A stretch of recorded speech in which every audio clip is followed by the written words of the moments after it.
I'm about to make what I call Jellof chickpeas, and basically that's like chickpeas in a porridge form. So the same way you make porridge, beans, yam, or whatever it is that you make. And for this I have only a few ingredients, very easy to make. So basically I have my olive oil, my chopped onions, ginger and garlic, pepper, salt, and tahini. Now if you don't know what tahini is 100% sesame seeds, so very small seeds, but the back has been peeled. The back of the seed has been peeled off, and then it was toasted and then ground. And sesame seeds are very, very nutritious. They have lots of nutrients like minerals like zinc, iron, phosphorus. Is also rich in protein and carbohydrates, and then it has the good type of oil, so omega-6 oil, so it's really, really good. And so I usually use a few tablespoons of this. And of course I have my boiled chickpeas. Now I cook this in my instant pot for about 20 minutes, and voila, it's done. It's soft and ready to use. So if I touch it, you see it just melts pretty much. Okay, so let's get started. So first things first, I put some olive oil in my pot, and when your oil is hot enough, you fry the onion and the ginger and garlic. So you stir to fry a bit. Next, when your onion is fried enough, you put in the chickpeas. I had taken out most of the water, but I left a bit of it. You can take all of it out if you want, but I left a bit because I would like it to cook a little bit more. So you let this to cook for a while, and while that is cooking, the next step is to mix your tahini. So usually you take a dry spoon, and you can take 1 or 2 tablespoons of the tahini. So this is the quantity I'm using.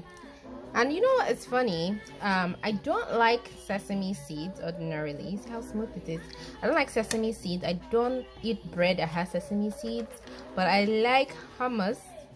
And so if you don't know what hummus is that deep that you eat with bread.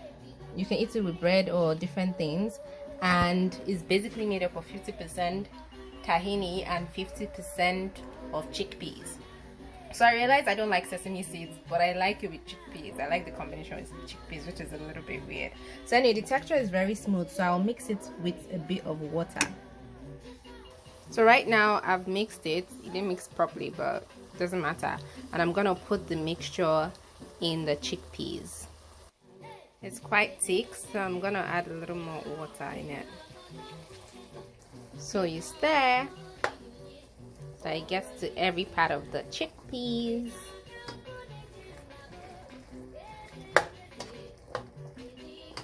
It looks yum yum already in my eyes. So if you notice, the tahini has given it this porridge like look. See? So that's it. And so the next thing is to put salt, pepper, and any other thing that you want to put. Personally, I just use salt and pepper, and then you can put no cube or Maggi, whatever comes to mind, but salt and pepper is usually just okay. Add some pepper. I'm always careful with my pepper because I can't eat a lot of pepper. And then a bit of salt, and of course you stir. You may turn down the heat of your cooker so that it doesn't cook too much since you want porridge. Okay, and last minute I decided I'm gonna add a little bit of no cube, so just a tiny bit, and I'm gonna add some water and then stir and cover to cook. So, and you cook for however long you want it to cook for, however soft you want it to be, however dry that you prefer for it to be. And when it's ready, you have your Jellof chickpeas, as I like to call it.